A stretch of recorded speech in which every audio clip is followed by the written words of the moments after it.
eGov Technologies Limited Q1 FY2026 earnings conference call, hosted by Go India Advisors. As a reminder, all participant lines will be in the listen-only mode, and there will be an opportunity for you to ask questions after the presentation concludes. Should you need assistance during this conference call, please signal an operator by pressing star then zero on your touchtone phone. Please note that this conference is being recorded. I now hand the conference over to Ms. Pushpa Mani, Vice President and Head of Investor Relations from Protean. Thank you, and over to you, Ms. Pushpa Mani. Thanks, Amshad. Good afternoon, everyone. I welcome you all to the Q1 FY2026 results discussion. You must have received the results and the investor presentation of our company, which is available on BSE and NSE as well as on the company's website. As usual, we will start the forum with the opening remarks by our Managing Director, followed by CFO, and then we will open the floor for the question and answer session. If any of your questions remain unanswered, you may reach out to us afterwards. The management on today's call would be represented by Mr. Suresh Sethi, Managing Director, Mr. Sandeep Mantri, CFO, and myself, Ms. Pushpa Mani, Head IR. Before we begin, I would like to mention that some of the statements in today's discussion may be forward-looking in nature, and we believe that the expectations contained in these statements are reasonable. However, these statements involve a number of risks and uncertainties that may lead to different results. With this, I invite our MD, Mr. Suresh Sethi, to address all of you. Thank you, and over to you, sir. Thank you, Pushpa. Good afternoon, everyone, and many thanks for joining us today. I am pleased to share that Protean eGov Technologies Limited has started FY2026 on a strong note. We have delivered resilient financial and operational performance in the first quarter. We continue to work closely with the government and the society in building inclusive, mission-critical, and citizen-scale digital public infrastructure for the welfare of the citizens. Let me start with the overall financial overview for the quarter. I am pleased to report that our revenue from operations grew by 7% year-on-year to 211 crores, driven primarily by the strong performance of our central record-keeping services business for NPS, APY, and UPS. We had continued gains in market share in our tax services business, and there were strategic mandates that we received during this quarter. Our EBITDA grew by 31% year-on-year to 45 crores, translating into EBITDA margin expansion by 84 basis points to 18.8%. Profit after tax also demonstrated healthy growth of 13% year-on-year to 24 crores, resulting in a PAT margin of 10% in Q1 FY2026.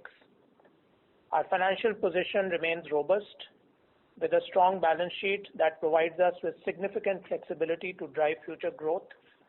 As on 30th June 2025, we have over 800 crores in cash and cash equivalents and a net debt-free status.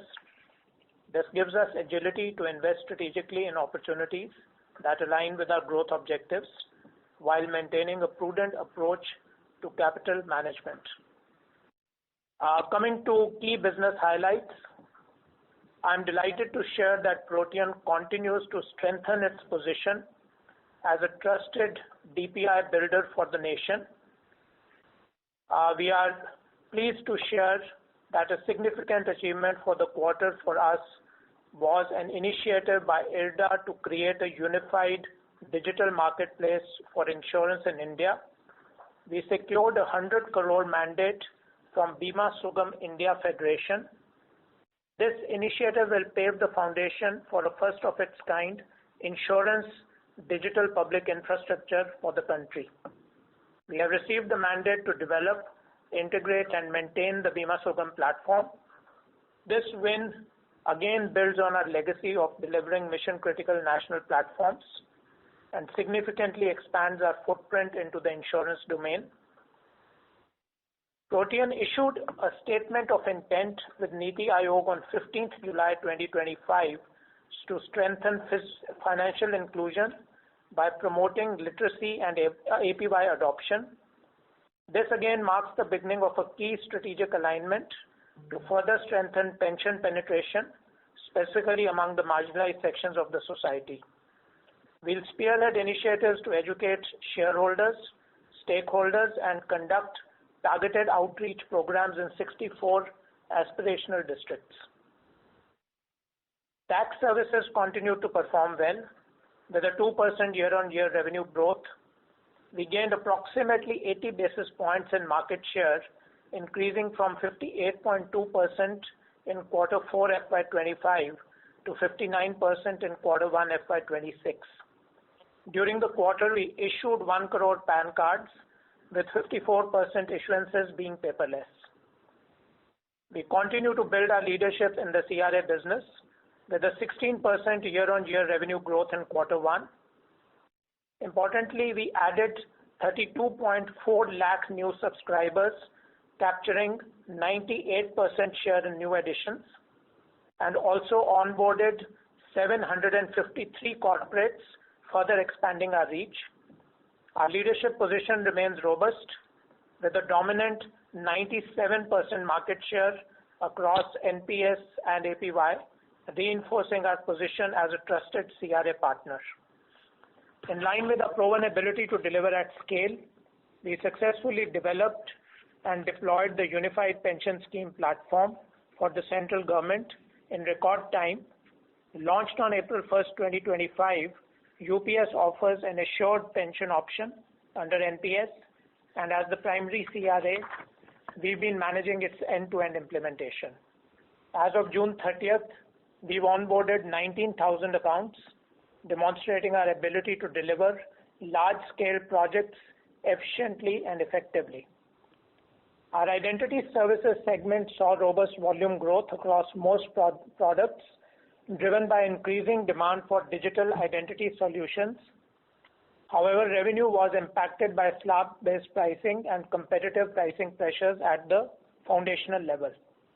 Despite this, we are encouraged by the growing traction of our value-added offerings, such as eSign Pro and Rise with Protean, which are well positioned to benefit from the next phase of Digital India. These innovative solutions are designed to meet the evolving needs of our customers. We are also pleased to report that our RFP-led business pipeline is gaining significant traction, with our current order book exceeding 300 crores. This order book constitutes of CERSAI, CYC, CRR 2.0, Bima Sugam, and other mandates in ID services and other businesses. We are also thrilled to have received industry recognition for our branding and communication initiatives, winning 2 awards at the ET Brand Disruption Awards 2025. These accolades position us as a leader in the DPI space, reflecting our commitment to excellence in branding and communication.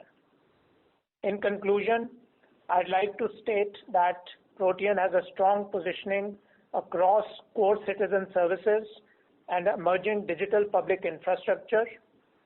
We continue to contribute strongly at a foundational level, at the identity level, across KYC, and this combined with our robust balance sheet, strong cash position, growing RFP pipeline, and strong execution capabilities positions us well to drive future growth and create long-term value for our stakeholders. I'd like to thank our team for their dedication and our investors for their continued support. With this, I would like to hand over to Sandeep Mantri, our CFO, to share the financials with you. Thank you, Suresh, and good evening, everyone. As I begin, I would like to take a moment to highlight the broader trend shaping the digital infrastructure landscape in India. The government continued focus on digitization with Digital India Initiative, Atmanirbhar Bharat, and the rapid adoption of digital public infrastructure, coupled with significant investment in emerging technologies, is driving demand for mission-critical digital services. This macro backdrop presents a favorable environment for companies like Protean, with expertise in delivering population-scale e-governance projects and building digital public infrastructure for India.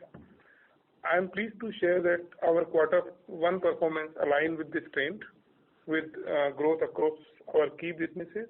We have maintained healthy margin and delivered consistent profitability, driven by the sustained growth in our strength in our CRA and tax business and initial contribution from our strategic win in new businesses. Let me now take you through the financial performance for Q1 FY26. Revenue from operation stood at 211 crore, which is an increase of 7% year-on-year compared to 197 crore in Q1 of FY25, which is last year. EBITDA for this quarter stood at 45 crore, which is 31% growth on a YOY basis and from 34 crore in Q1 of FY25, and up 30% QOQ from 34 crore in Q4 FY25. EBITDA margin stood at 18.8% in Q1 FY26. When we talk about profit after tax stood at 24 crores in Q1 FY26, which is an increase of 13.1% on a YOY basis with PAT margin of 10%. Moving to business performance, tax services revenue stood at 100 crore, which is 2% growth on a YOY basis, while we gained 80 basis point market share, from 58.2% in Q4 of FY25 to 59% in Q1 of FY26. I would also like to highlight that on YOY basis, the market share gain has been a whopping 5% from 54% in last year to 59% in this quarter. Around 1 crore PAN card were issued during the quarter. When we talk about CRA business, the revenue increased by 16% on a YOY basis from 66 crore in Q1 FY25 to 76 crore in Q1 FY26.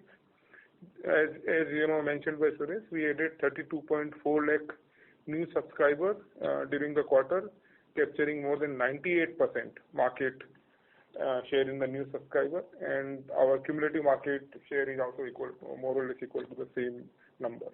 When we talk about identity services, we recorded revenue of 24 crore, which is down 14% on a YOY basis and flat on a sequential basis. However, the number of transactions saw a robust growth across most of the ID product. The decline in revenue was primarily due to slab-based pricing and pricing pressure to some extent at the foundational level. If we talk about new businesses, the revenue stood at 11 crore, which is up from 6 crore in Q1 FY25. We have started booking revenue from some of the key RFP we won in the last year. As mentioned by Suresh, a key development this quarter was our strategic 100 crore RFP mandate from Bima Sugam India Federation to build a first of its kind digital public infrastructure in the insurance sector. These RFP mandates are a significant milestone in our journey, and our order book from such mandate stood at about 300 crores. These RFP gives us healthy forward visibility and will begin contributing meaningfully to revenues in the coming quarter. Additionally, we have a healthy pipeline of the RFPs in the DPI space. From a financial position standpoint, we are extremely strong. We have an asset-light business model with a strong cash flow, and we have cash and cash equivalent of more than 800 crore as on 30th June 2025. We continue to operate with zero debt, no debt on our balance sheet, which gives us the flexibility to invest in emerging opportunities while maintaining the financial stability. With that, I conclude my remark, and we would be happy to take your question. Thank you very much. Over to Thank you very much. We will now begin the question and answer session. Anyone who wishes to ask a question may press star and 1 on their touchtone telephone. If you wish to remove yourself from the question queue, you may press star and 2. Participants are requested to use handsets while asking a question. Ladies and gentlemen, we will wait for a moment while the question queue assembles. The first question is from the line of Prakash Kapadia from Kapadia Financial Services. Please go ahead. Thanks for the opportunity. Couple of questions from my end. If I were to look at revenues, they are up 7%.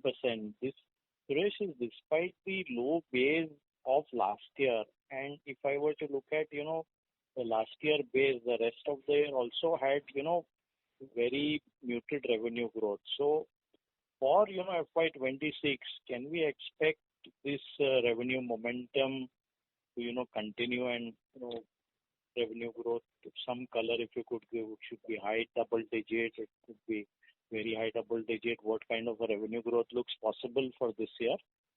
And secondly, employee expenses are up, 40% this quarter.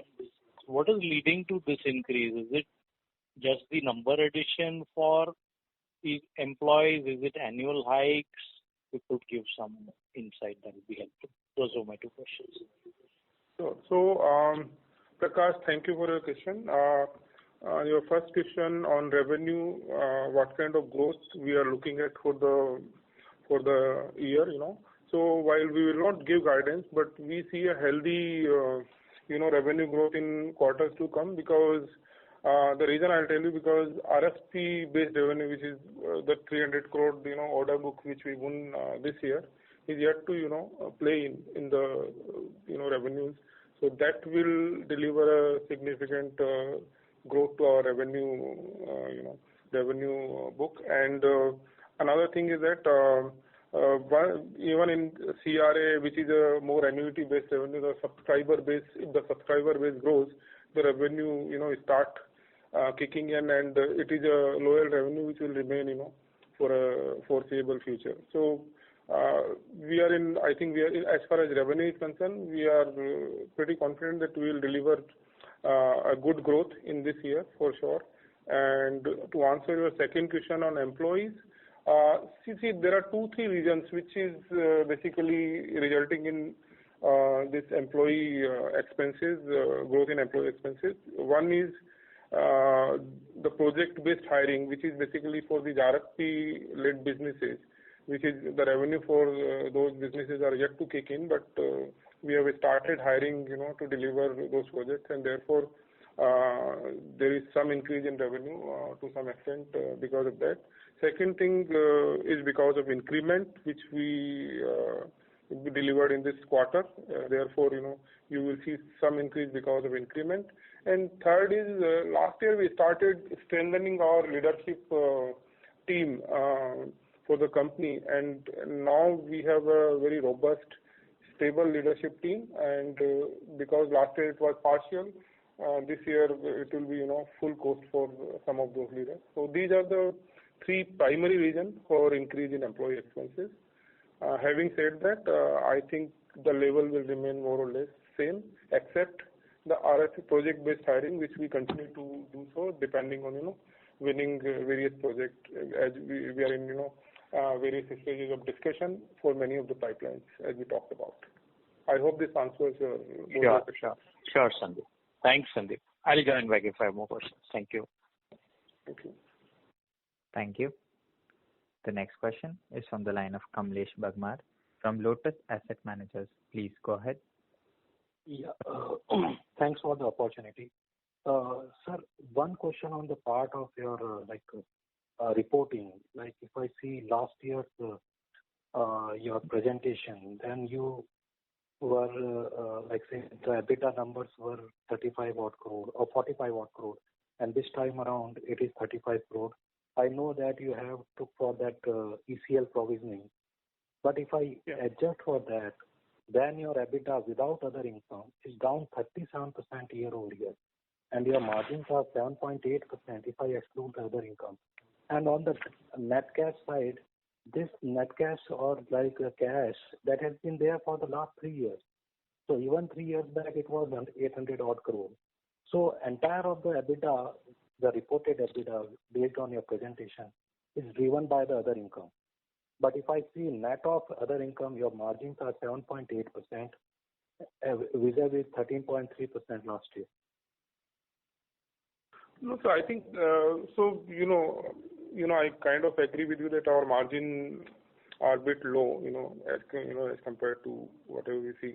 But if you see last year, if you remove, so basically it is not 13.3%. Ultimately, whatever ECL provisioning we are doing is also part of business, and I would not exclude that when I am computing EBITDA.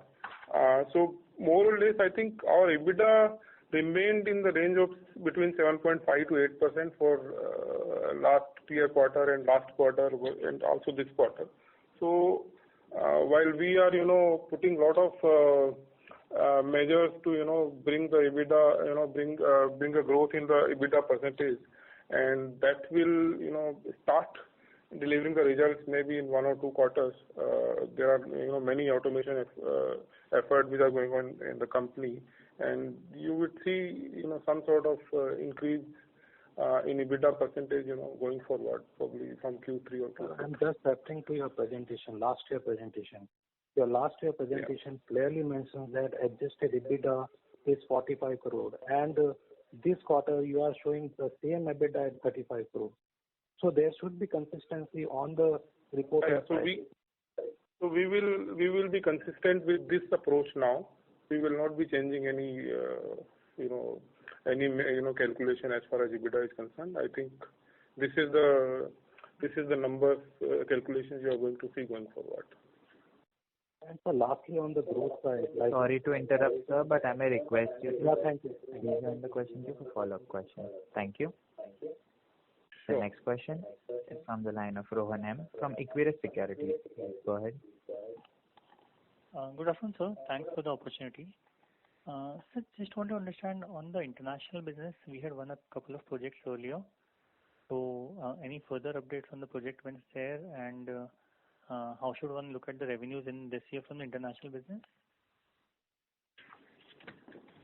So Rohan, we had indicated earlier that we had started executing an education DPI in Morocco.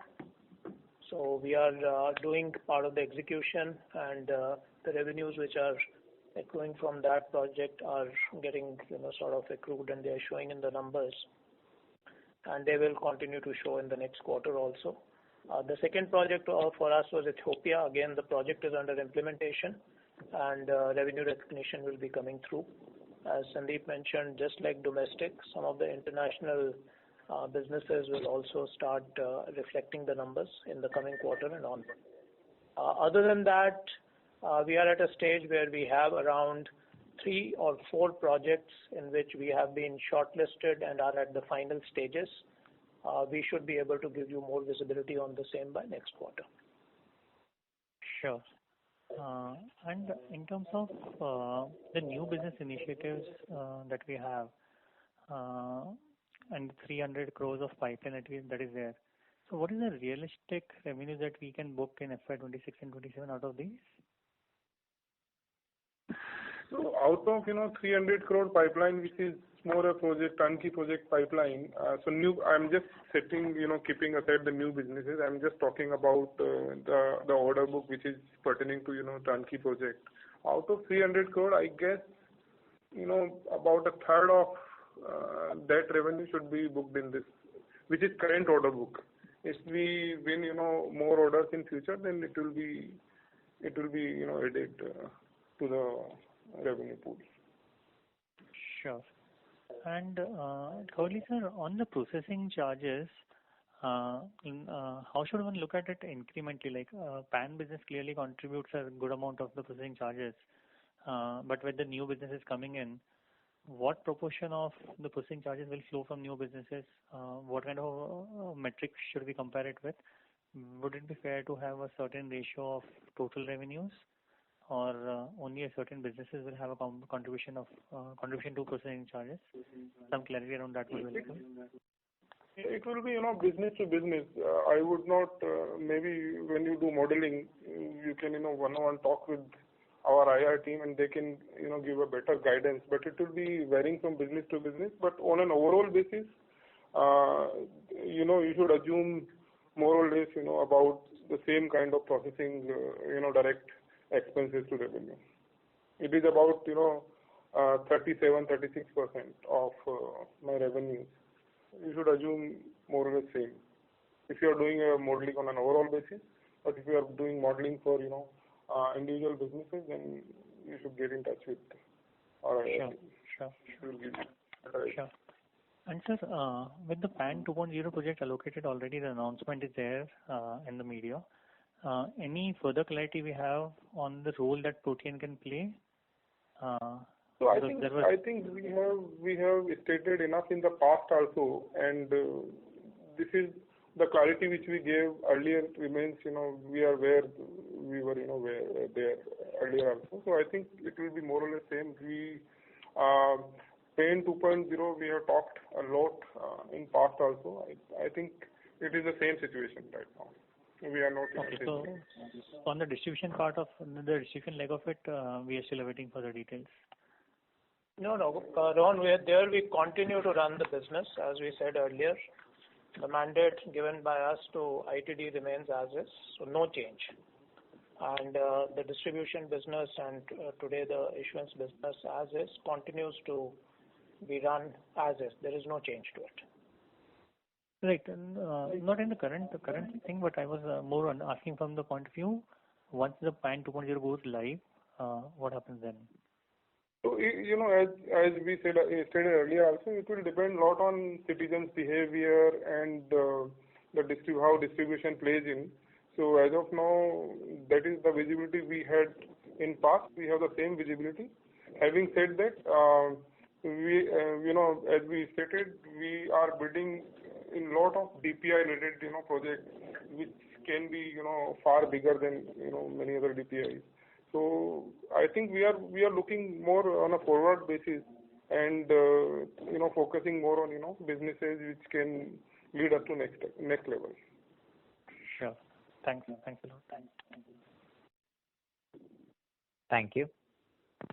The next question is from the line of Shubham from Simple. Please go ahead. Hello, I'm audible? Yes, sir. Yeah, my first question was, so the order we received for Bima Sugam and CERSAI, and the whole order book that we have. So these kind of mandates, when will we start commercializing, and have we already booked some revenue in this quarter? Will we start booking the revenue in this financial year? And what kind of margins can we expect from these mandates? Will the margins be high single digit, mid-teens? What kind of margins can we see there? And similarly, what are the other areas or the mandates that we are actively pursuing right now to drive growth? That is my first question.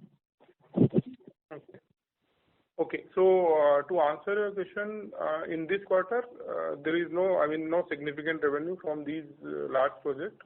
I think from Q2 and fully from Q3 onward, we should start booking revenues in this project, and therefore you will see uptick in revenue on account of that.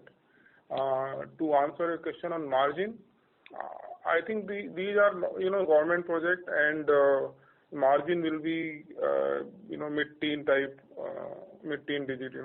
which is what we are expecting. And to your last question, Shubham, naturally we continue to look out and participate in large-scale DPI projects, as I mentioned earlier. So our core focus naturally has been at the foundational level. So anything to do with identity, which is where we are seeing the play we have today with CERSAI, because which effectively is the central KYC pool for all the 4 BFSI regulators. So it's a very foundational construct and a foundational stack that we are working on. Bima Sugam is a big foray into the insurance industry, again in the BFSI space. Other than that, we are naturally doing work and looking at allied work in the space of data sharing, which is whether it is the business we run as a B2B business under account aggregator, or some of the work we've done while building the Agri DPI for the Government of India, where we build the entire consent and the data sharing framework and architecture. So these are areas we continue to remain focused on and looking for future growth. Okay, got it. My next question was that historically we used to earn operational margins around 20%, and if we see year on year gradually since FY18, it has just been decreasing, and Like it has dropped to almost 8 to 10%. So my question was that what has changed in the last 5 to 10 years that our margins have significantly dropped? Is it just mainly because we are not able to achieve scale and revenue growth, or are there other factors as well that has, eroded our margins over these years? So I think Shubham, the margin story is basically we are building, as you are aware, we are building a lot of new products, and there is a lot of investment which is going into these new products, and that is one of the primary reasons, because the revenue is yet to kick in, and we have spent good amount in developing some of those IPs. Once the revenue start kicking in, then you will see that the margin also start improving. Okay, but so apart from, let's say, our identity services business where we are facing pricing pressures, are other businesses also, is it in the last 5-10 years? No, so pricing pressure, we are in a competitive industry, so pricing pressure is going to remain. Having said that maybe one of the reasons. Yeah, that is for identity. I am going to ask for our other businesses also in 5 to 10 years. Is it the price, realizations have gone down, or some pricing pressure has been there? I don't think, the primary reason is because we are putting a lot of these new initiative or new project and new products, and we are putting a lot of technology expenses in those products. So therefore, for some, for a short run, you will see some, contraction in margin, but, on a long-term basis, once the revenues from even, couple of these products start kicking in, you will see, immediate uptick in margins. So my products, yeah. I will also further add to it that when you look at the product lines that we've chosen, which are very closely, working on the app layer above the DPIs, so which is basically providing consumer and corporate enterprise solutions for consumption of various governance services. Most of these, including in the ID space, are going to be very SaaS-driven businesses. So they will have an annuity component to it, and they'll be recurring revenues, and they are not like turnkey projects. So if you see, the company is working on two fronts. On one side, we will keep looking for large-scale national projects, which will come under RFPs, where you'll have turnkey revenues coming in. And the other side is building the strong muscle of creating product-based solutions, which are equally important because one leads to the other. As you get capability and competence in building the national infrastructure, your ability to then expose APIs and build solutions on top is further strengthened. And that is where we are investing in technology and people. And as Sandeep rightly said, it's more ahead of the curve investment, which will lead to very well-defined SaaS-based revenues for the company going forward. Okay, just a follow-up on this, if I can ask. Yeah, so as you mentioned, we have been investing, so we have been also making a lot of investments in the open digital ecosystems that we have been building. So I just wanted to ask, so I think maybe a year or two ago, we were very optimistic about ONDC itself, but then after that we have no news when the fees will start on ONDC and we would get additional revenue or let's say recurring revenue from there as well. So how confident you are that in all of these different open digital ecosystems where we are putting forward investments, maybe in the next 3 years, 5 years, can it become a significant part of our revenue stream? How confident you are of that? And what is our thought around it? Yeah, so I think Rohan, if we put 10 products on the block, not all the products will go on the same path. But we are very confident, and we were saying this again and again, that our new businesses, out of which product, will deliver what, as of now, it is very premature to say. But we are reiterating that our new businesses will contribute at least 25 to 30% in next 3 year timeline. We are committed to that. Yeah, so I meant to ask about only the digital ecosystems because those have not really been started monetizing. Apart from the fee that we get, the platform fee or the main monetization distribution part has still not started for any system yet. So I was asking, also that, like, what do you think about that? Well, I think if you look at it, we'll have to take both a macro and a micro view over here. Initiatives like ONDC are national initiatives. We've seen the success of UPI as a payments DPI for the country, and it had its own cycle. So I'm not comparing cycles also, but at times you might find that, the growth to create a national adoption and consumer behavior change will take some time. But we do still believe that whatever journey India is taking in building strong DPIs across multiple sectors will have significant opportunity of unlocking the digital economy. And today we clearly know that our digital economy is growing at twice the rate of our regular economy. So these are large bets. Wherever we are working on a turnkey basis, yes, we are getting, the turnkey RFP revenues kicking in as we deploy the solutions. But when you look at adoption and actual, use of these digital rails by enterprise and consumers, that is something on which the ecosystem will have to play, and that is a slightly longer term game, where, as you rightly said, it will be, a timeline of 2 to 3 years where you see these scaling up. Okay, thanks a lot for the in-depth answer. I wish you the best. Thank you. Thank you. The next question is from the line of Vineet from Share Giant. Please go ahead. Thank you, sir, for giving me an opportunity to ask the question. First of all, I would like to congratulate the management for delivering a very steady and a strong set of performance in a challenging environment. And in this regards, I would like to ask you a question my first question is that you have won some RFPs, like milestone RFPs like CKYC 2.0 and Bima Sugam, which seems to me to be a very path-breaking kind of a step.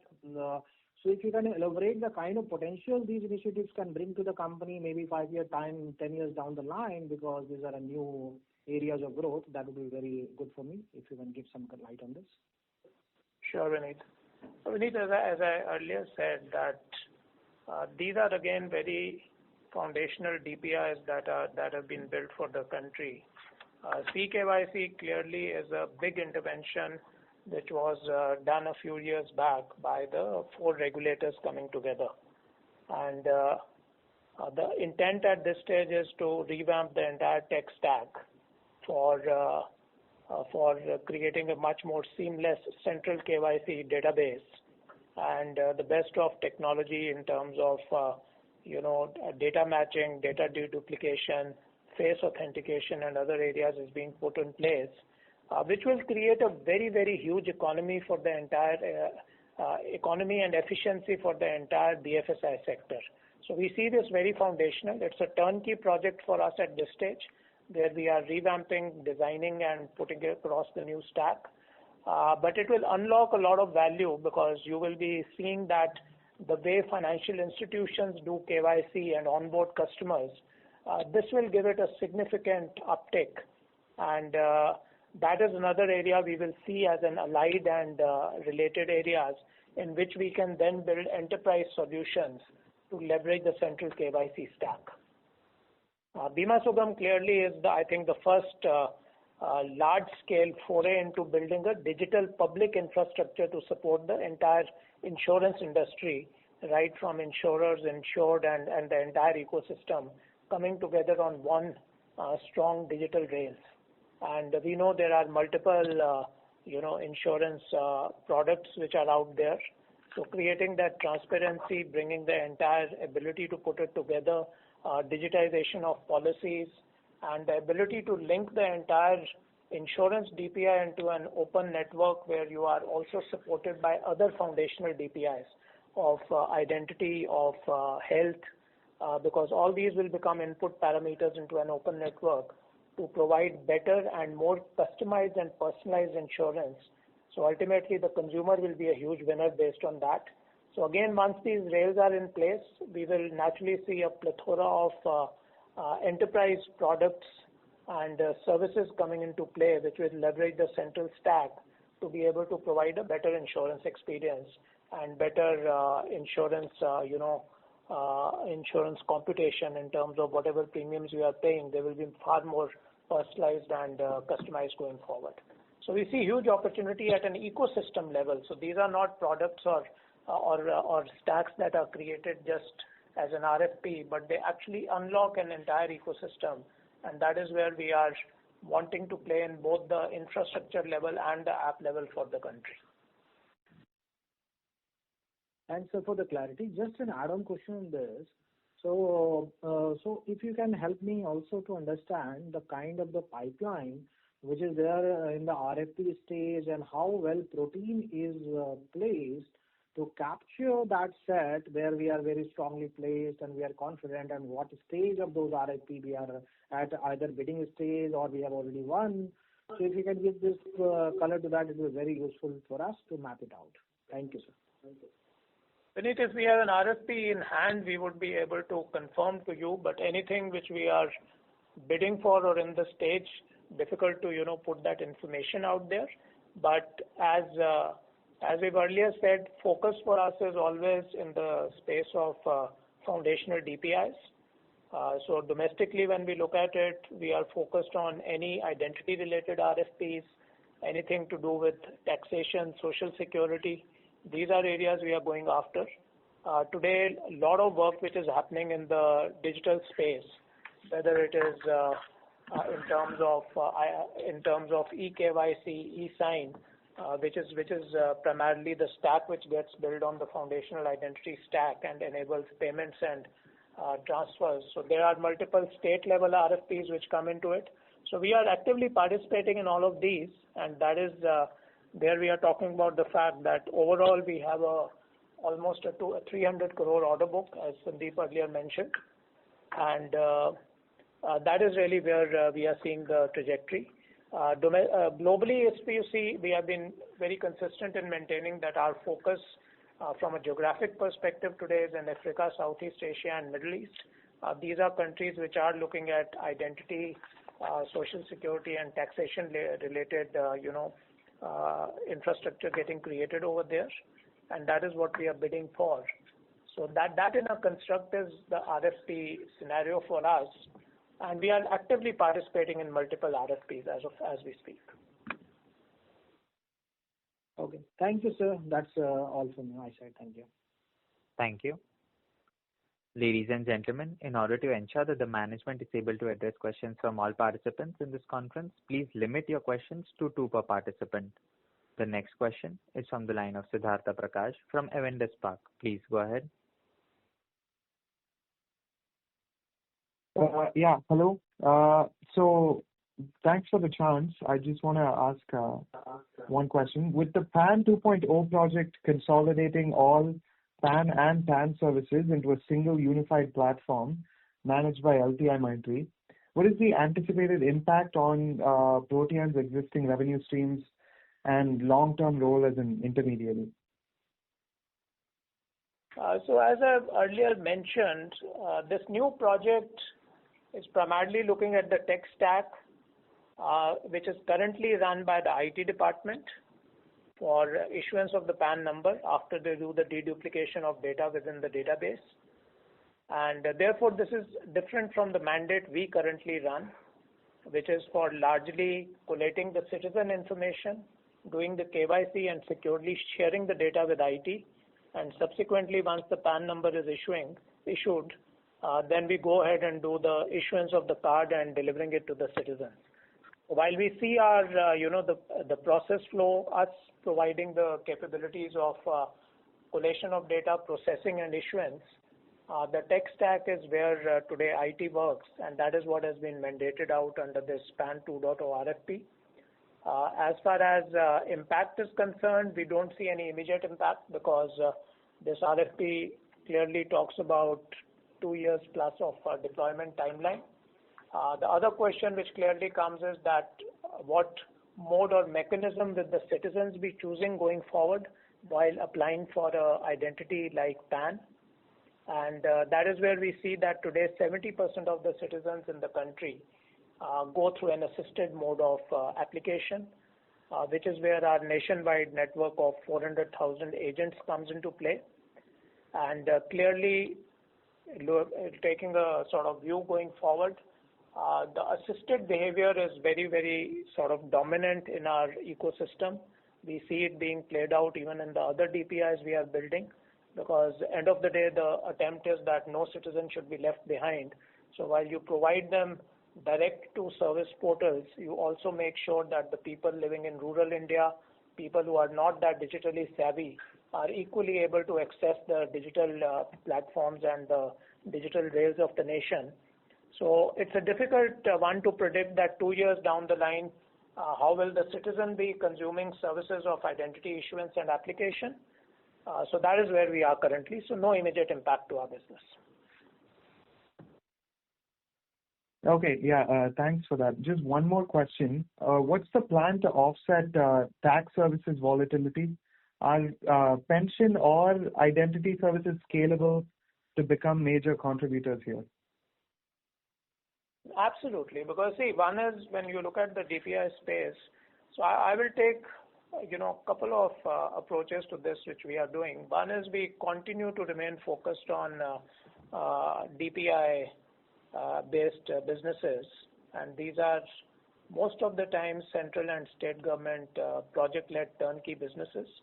And as you know that we are providing, naturally when I look at the central record keeping agency business we run with a dominant market share of 97%, that is in effect the the social security DPI, and pension penetration being at a mere 6% in the country, there's a significant headroom over there to continue to grow it. The pension regulator is clearly very committed to expanding this penetration. If we look at the weaker section pension product, which is the Atal Pension Yojana, we are talking about in our country around 8 crores plus subscribers, whereas the number of people having Jan Dhan accounts, which are again very relevant for the weaker section of the society, stand at almost 55 crores plus. So we see significant headrooms in the pension space, with the government putting a lot of thrust by launching programs like NPS Vatsalya, which is for minors, pension for minors, which is launching programs like UPS, which is assured pension, sort of product design for the central government employees. So there's a huge upside over there.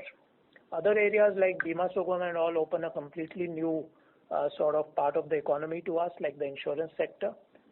Identity continues to grow very strongly in the country, because as we are saying that all these DPIs and rails coming together are unlocking immense value for people to consume these services digitally. So identity becomes a core factor when you're looking at doing KYC in any sort of with any regulated entity. You are looking at things like digital signing, which means you are removing paper-based documents out of the ecosystem. So these are again core foundational products that we are offering. And more importantly, as we offer these products, again I would reiterate, we are also building the app layer. So we are today not just, for example, a certified entity for providing e-sign authentication based on Aadhaar.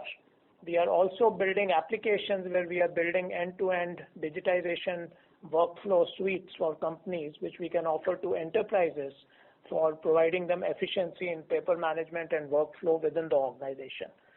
So these are very allied areas, but definitely it's a growing space and clearly getting unlocked in more and more different sectors as we go forward.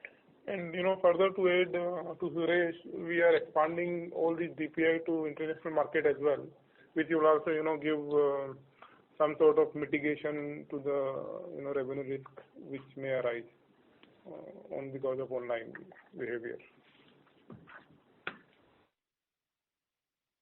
Okay, thank you, sir. All the best going forward.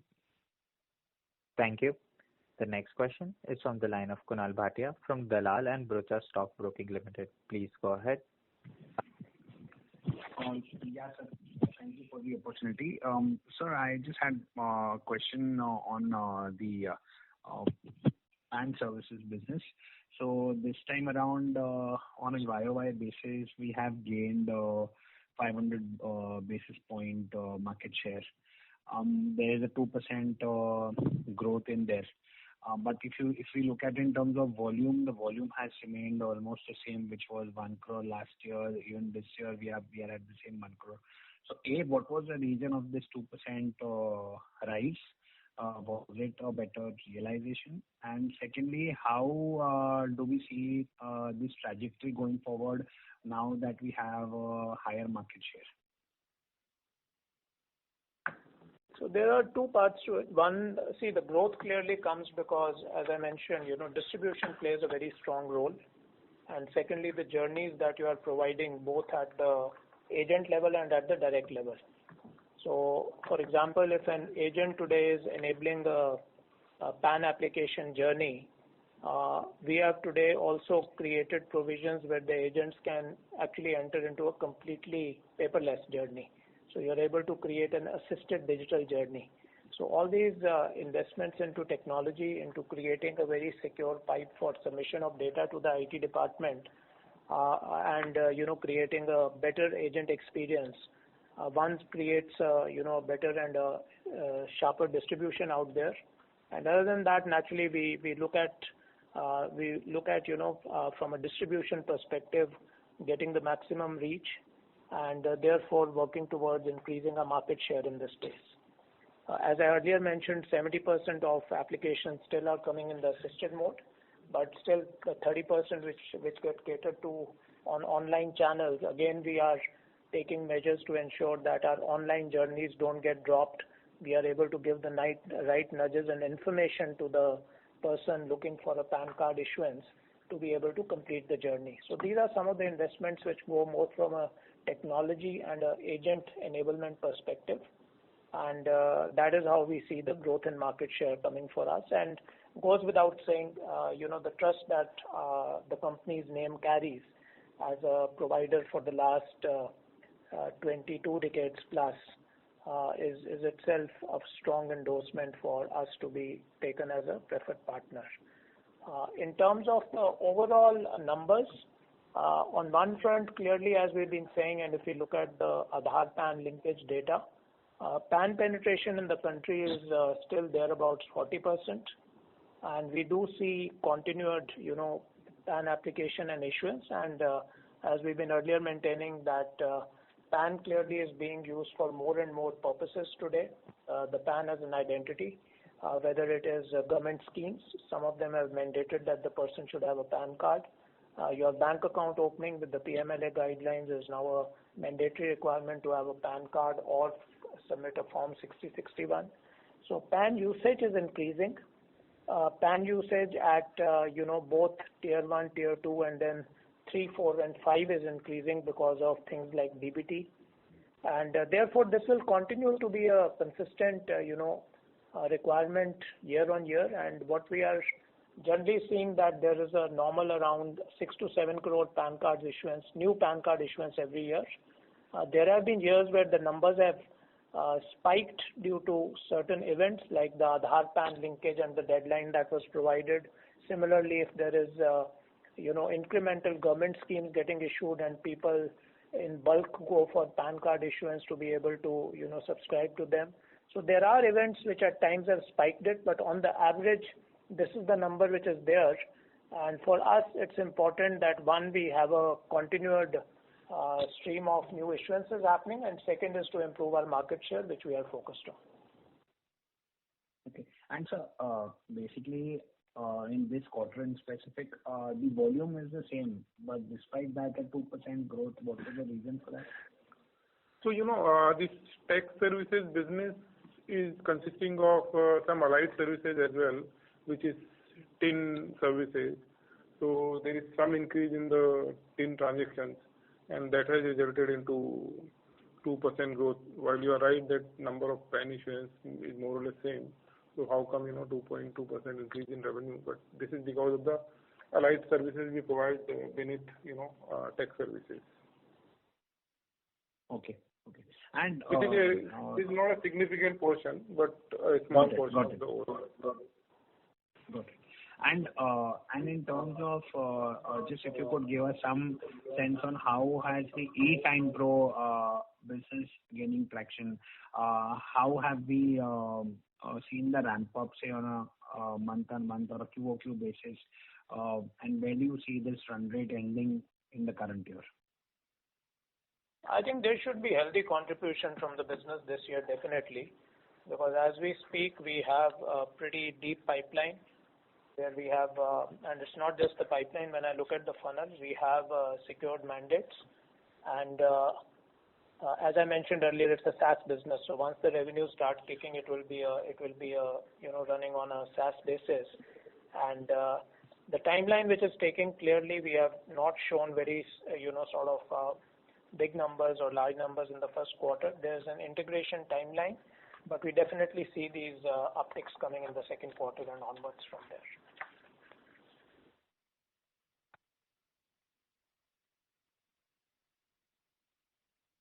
Thank you.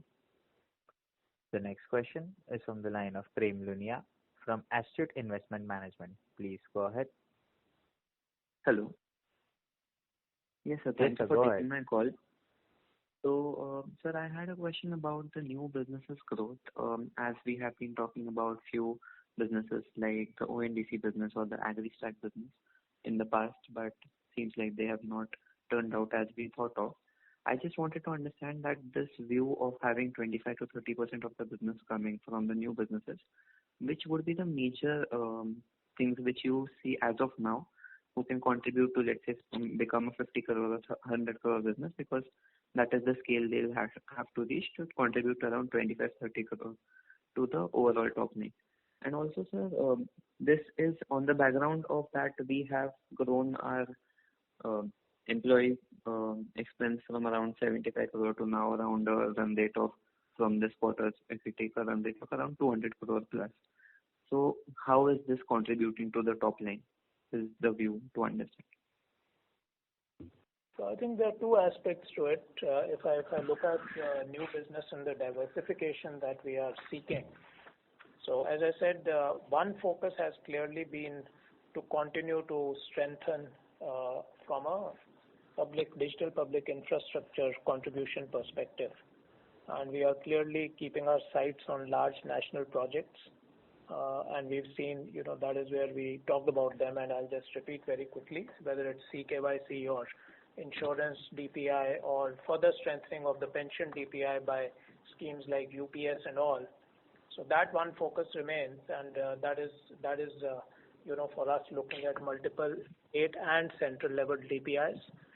Some of the turnkey projects which we have also carried out in sectors outside BFSI is projects like the agri-stack. Now these have all been turnkey projects. What we are parallelly building as a business line outside the turnkey projects is adjacencies and the digital unlock which happens, because as you build a digital public infrastructure and you build the ability for information sharing digitally to provide or consume services, you need to build applications, which could be enterprise applications for enabling B2B journeys, or it could be a B2B2C journey where consumers use applications to share data and then receive services, be it a loan, an advisory, health, insurance, so on and so forth. So that is where we are investing on the other side in building our entire data and analytics stack. And along with the products like eSign Pro, API Rise, which we are talking about, an API marketplace, these are areas which we are investing in the app space. So these are for us the two streams of business. One is clearly project-led RFP business, which is turnkey and definitely requires investment in people for building on these projects. And as Sandeep mentioned, some of the numbers as we see this quarter also is coming from these teams which are getting created to service the large-scale RFPs. The other side is an ongoing, product capability where we are, again, we extended our technical and product and domain specialist teams to build technology in the spaces that we are choosing, which are aligned with the digital public infrastructure we are building. So that is where the investment is going on the other side. Sure, sir. So just to follow up on the product businesses like Protean Rise and eSign Pro, can you see like in next 1 or 2 years these can contribute around 50-100 crores? Do they have that opportunity, and do you think that adoption will happen on the customer side? So I'll not put a number per se, but the opportunity size is very large as far as the eSign Pro type of product is concerned. The opportunity size is like running into billions of dollars. I guess we are at a very strong position, and in next 3 years we should see strong revenues coming out of couple of these products. Sure, sir. And will it be margin accretive for us, or will it be largely on the same line? No, of course, yes. These are product or SaaS businesses which will definitely, be margin accretive to the company. Sure, sir. Sure. Thank you. The next question is from the line of Sumangal Pugalia from Rare Enterprise. Please go ahead. Hi. Thank you. I have a follow-up on the previous question. How many customers do we have for eSign Pro and guys with Protean? And if you can share some recent trends on client addition. Thank you. So, number of customers keeps growing every now and then. I don't think it will be appropriate for now because the product is still at initial stage. Maybe if you want specific details on number of customers in each segment, we could, get on a one-on-one, and we can provide you some details which we can provide publicly, under SEBI guidelines. Sure. But I can see that the pipeline is growing. We have a healthy pipeline of customers, and the pipeline is growing with each passing day. So we should see very good revenue or strong revenue coming out of these products in time to come. Thank you. Thank you. Ladies and gentlemen, due to time constraints, this would be our last question for today. I would now like to hand the conference over to the management for closing comments. So thank you very much again for all the support and the questions, which also help us to think through our strategy and become more and more clear about it. We are happy with the stage we are at currently, and we clearly see a good trajectory for the company, both on the project-led businesses and the product-led businesses. And looking forward to keeping engaged with this community. Thank you very much.